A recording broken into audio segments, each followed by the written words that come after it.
कहानी भी कुछ ऐसी ही है, छोटी सी नाव की, जो खो जाने के बाद भगवान की एक अद्भुत योजना का हिस्सा बन गई। कहानी की शुरुआत एक छोटे से गांव में एक लड़का रहता था, आरव। उसे लकड़ी से चीजें बनाना बहुत पसंद था। एक दिन उसने अपनी मेहनत से एक खूबसूरत लकड़ी की नाव बनाई। वो बहुत खुश था। उसने अपनी नाव को प्यार से निहारते हुए सोचा, अब मैं इसे नदी में बहाऊंगा और देखूंगा कि यह कैसे तैरती है। जैसे ही उसने नाव को पानी में रखा, अचानक एक तेज धारा आई और उसकी नाव बह गई। आरव घबरा गया। उसने भागकर नाव पकड़ने की कोशिश की, लेकिन वह देखते ही देखते दूर चली गई। उसकी आंखों में आंसू थे। उसने आसमान की ओर देखा और कहा, भगवान, आपने मेरी नाव क्यों ले ली? आरव बहुत दुखी था। वह नदी के किनारे बैठ गया और सोचने लगा कि उसने क्या गलती की। लेकिन उसे यह नहीं पता था कि भगवान उसकी छोटी सी नाव के जरिए कुछ और बड़ा कर रहे थे। उसी रात गांव में एक भयंकर तूफान आया।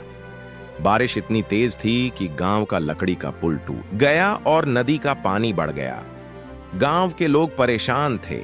उनके पास खाने के लिए कुछ नहीं बचा था। चमत्कार का खुलासा धीरे धीरे उत्साह बढ़ाते हुए अगली सुबह जब गांव के लोग नदी के किनारे गए तो उन्होंने कुछ अजीब देखा। एक मछुआरा अपनी जाल खींच रहा था और उसने कुछ खोज निकाला, वही नाव जो आरव ने बनाई थी। लेकिन इस बार नाव खाली नहीं थी, उसमें ढेर सारी मछलियां फंसी हुई थी। यह देखकर सभी चौंक गए। वह नाव जिसे आरव ने खो दिया था, अब गांव के लिए एक वरदान बन गई थी। तूफान के बाद जब गांव में खाने की कमी थी, तब यह छोटी सी नाव मछलियों से भरी हुई वापस आई थी। आरव की सीख, भावनात्मक और प्रेरणादायक टोन। जब आरव ने अपनी नाव को फिर से देखा तो उसकी आंखों में आंसू थे, लेकिन इस बार ये आंसू दुहक के नहीं बल्कि आभार के थे। उसने ऊपर आसमान की ओर देखा और मुस्कुराकर कहा, अब समझ आया भगवान, आपकी योजना हमेशा हमसे बेहतर होती है। ये कहानी हमें सिखाती है कि जब कुछ खो जाए तो दुखी मत होइए। हो सकता है कि भगवान आपके लिए कुछ और बड़ा सोच रहे हों। धैर्य रखिए, विश्वास रखिए और याद रखिए, भगवान की योजना हमेशा परफेक्ट होती है। शांत और प्रेरणादायक आवाज में। अगर आपको यह कहानी पसंद आई